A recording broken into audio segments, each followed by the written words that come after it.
세금은 가지급금의 진짜 문제가 아닙니다. 세금은 아무리 많아도 내면 끝나긴 끝나거든요.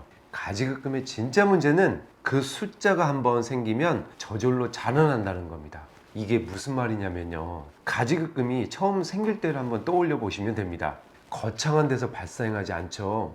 이번 달만 좀 넘겨보자. 영수증은 나중에 챙기면 되지. 급하니 잠깐 쓰자. 이 순간에는요, 다 맞는 판단입니다. 저도 그 상황이면 그랬을 겁니다. 문제는요, 그 한 번이 기준이 되기 시작한다는 겁니다.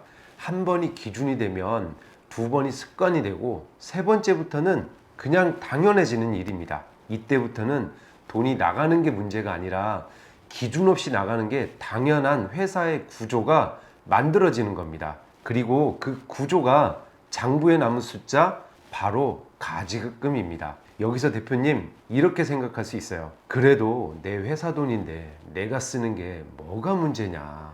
이거요, 저는 진짜 많이 들었습니다. 그리고 사실 틀린 말도 아닙니다. 대표님이 만든 회사이고 대표님이 키운 회사니까요. 그런데요, 세법은 이걸 다르게 봅니다. 법인이라는 건 대표님과 회사가 별개의 지갑이라는 뜻이거든요. 쉽게 말씀드리면 내 돈을 내 다른 주머니에 넣은 게 아니라 남의 지갑에서 꺼내 쓴 것으로 보는 거죠. 그래서 세법에서는 이렇게 정리합니다. 회사가 대표님한테 돈을 빌려준 거다. 그러니까 이자를 붙여야 한다. 대표님이 이자를 안 내시면요, 그 이자만큼 대표님이 공짜로 이득을 본 걸로 잡히게 됩니다. 이게 바로 인정이자입니다. 여기에 소득세가 붙고 건강보험료까지 올라갑니다. 돈을 쓴 것도 아니고 회사에서 잠깐 가져다 쓴 건데 세금이 불어나는 구조가 되는 거죠.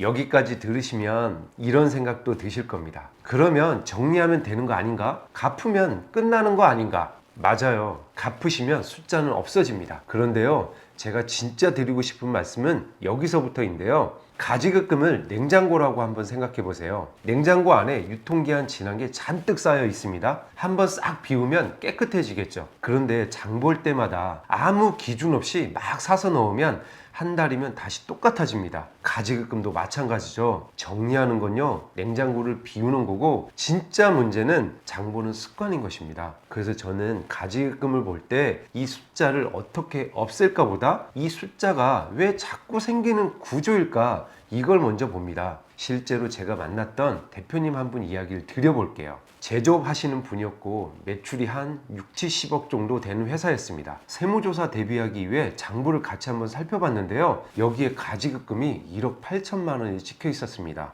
이 대표님이요, 가지급금이 뭔지 모르시는 분이 아닙니다. 다 아시고 있습니다. 돈 나갈 때마다 이거 나중에 정리해야지 하는 것도 알고 계셨고 징빙을 붙여야 한다는 것도 알고 계셨습니다. 그런데 그 나중에가 안 온 겁니다. 공장을 이전하는데 급하게 나간 돈. 이때는 진짜 급했으니까 징빙 없이 일단 쓰신 거예요. 근데 그 뒤에 징빙을 맞출 타이밍을 놓쳤습니다. 그리고 법인카드로 나간 개인 지출도 건건이는 얼마 안 되니까 다음 달에 정리하자, 이렇게 하신 겁니다. 그 다음 달이 3년이 지난 겁니다. 아신다는 것과 정리한다는 건 다른 이야기였던 거죠. 결국 그 1억 8천만 원에 대해서 인정이자가 잡히고 소득세 추가되고 건강보험료까지 올라갔습니다. 대표님이 마지막에 하신 말씀이 아직도 기억납니다.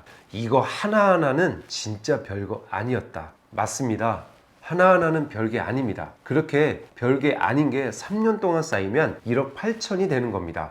자, 이 이야기를 들으시면 이런 생각이 드실 수 있습니다. 그러면 큰 회사들은 이런 문제가 없는 건가? 자, 예를 들어 보겠습니다. 삼성전자 같은 것도 돈이 엄청나게 나갑니다. 우리보다 비교가 안 되게 많이 나가죠. 그런데 가지급금이 문제가 되진 않습니다. 왜냐면요, 돈이 안 나가서가 아니죠. 돈이 나갈 때 반드시 거쳐야 하는 절차가 있는 겁니다. 품위서 쓰고 결제 받고 징빙 붙이고 대표 한 사람이 전화 한 통으로 돈을 빼는 구조 자체가 불가능한 겁니다. 아까 그 대표님도요, 그 멈추는 지점이 하나도 없었던 겁니다. 대표님이 곧 의사결정권자고 바로 실행까지 하시니까 판단이 곧바로 돈에 이동이 됐던 겁니다. 속도도 빨랐죠. 그런데 그 속도 사이에 멈추는 지점이 없으니까 3년 동안 1억 8천이 쌓인 겁니다. 결국 차이는 회사 규모가 아니라 돈이 나갈 때 한 번 멈추는 구조가 있느냐 없느냐입니다. 자, 그러면 이쯤에서 대표님은 이렇게 생각할 수 있어요. 우리는 직원이 몇 명 안 되는데 거기에 무슨 절차를 만들겠어. 맞습니다. 삼성전자처럼 할 필요는 없습니다. 할 수도 없죠. 그런데요, 절차라는 게 거창한 게 아닙니다. 대표님이 회사 돈을 쓰실 때 딱 세 가지만 정해 놓으시면 됩니다.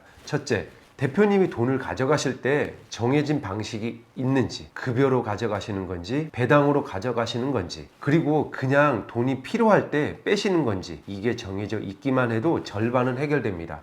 둘째, 돈이 나가기 전에 한 번이라도 멈추는 순간이 있는지, 세무사한테 한 통 전화하셔도 되고, 격리 담당자가 한 번 확인하는 것도 되고, 대표님 스스로 이거 증빙 붙일 수 있나? 한 번만 떠올려 보시는 것도 됩니다. 뭐든 좋습니다. 돈이 나가기 전에 0.5초라도 생각이 끼어드는 구조면 충분합니다. 셋째, 나간 돈이 제때 돌아오는 흐름이 있는지, 가져가신 것 자체가 문제가 아닙니다. 이게 돌아오는 시점이 정해져 있느냐, 이게 중요합니다. 아까 이 대표님도요, 지금은 이 세 가지를 정해 놓으셨습니다. 거창한 시스템을 만든 게 아니죠. 법인카드 쓸 때 이거 회사 건가 아니면 내 건가 한 번만 생각하시는 거, 그리고 개인 유출이 나가면 이달 안에 정리하시는 거, 이것만으로도 그 뒤로는 가지급금이 거의 안 쌓이고 있습니다. 대표님, 정리해드리면요, 가지급금은 세금 문제이기 전에 우리 회사 돈이 기준 없이 움직여온 흔적입니다. 이 흔적을 지우는 것보다 중요한 건 그 흔적이 더 이상 안 남게 만드는 것입니다. 오늘 이거 하나만 점검해 보시죠. 대표님 회사 돈을 쓰실 때 정해진 방식이 있으십니까? 멈추는 순간이 있으십니까? 나간 돈은 돌아오고 있습니까? 이 세 가지가 선명하면 가지급금은 줄어듭니다. 반대로 이 세 가지가 흐리면 정리해도 반드시 쌓입니다.